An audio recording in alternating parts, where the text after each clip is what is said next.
తెలంగాణ ప్రభుత్వము ఒక చట్టాన్ని తీసుకురాబోతా ఉంది. ఆర్గన్స్‌కి సంబంధించి, అవయవాలు దానం సంబంధించి ఒక చట్టాన్ని. సో, ఇక్కడ మనం చూస్తే Telangana transplantation of human organs repeal bill 2025.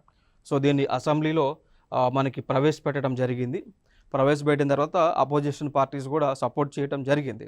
ఓకేనా. సో, ఈ bill Telangana transplantation of human organs repeal bill 2025. So, ఈ చట్టాన్ని తీసుకొచ్చి దీనిలో అంటే అంతకుముందున్న చట్టంలో కొన్ని మార్పులను చేయబోతా ఉన్నారు. ఓకేనా.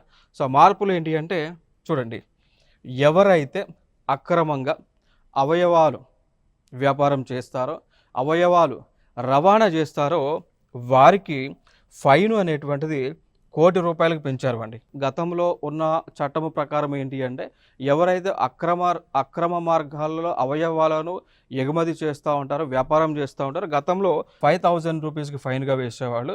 జైలేమో కేవలం 3 సంవత్సరాలు మాత్రమే వేసేవాళ్ళు.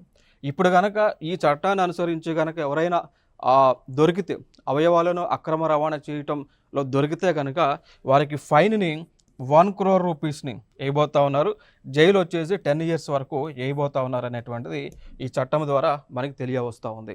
అయితే కాకపోతే ఇక్కడ ఈ అవయవాలు దానాలు ఎవరు చేయాలి అంటే అంటే అంటే ఇక్కడ మనం చూడొచ్చు ఇక్కడ. ఓకే. సో, అవయవాలు దానాలు చేయాలి అనుకుంటే ఒక ఫ్యామిలీలో ఈవెన్ ఫ్యామిలీలో ఉన్న పెద్దవాళ్ళు, గ్రాండ్ పేరెంట్స్ అయినా డొనేట్ చేయొచ్చు అండి. అర్థమైందా? ఒక ఫ్యామిలీలో ఉన్నటువంటి వాళ్ళలో ఆ ఫ్యామిలీలో ఉన్నటువంటి ఎవరైనా లేదా ఇంక్లూడింగ్ గ్రాండ్ పేరెంట్స్ అయినా అంటే తాతలో, మామలో, నాయనమ్మలో వీరెవరైనా కానీ, జేజమ్మలో వీళ్ళెవరైనా కానీ ఆర్గన్స్ ఆ ఫ్యామిలీ మెంబర్స్లోకి డొనేట్ చేయటము అది చట్ట ప్రకారము వ్యాలిడ్. ఓకే. లీగల్ అన్నట్టు.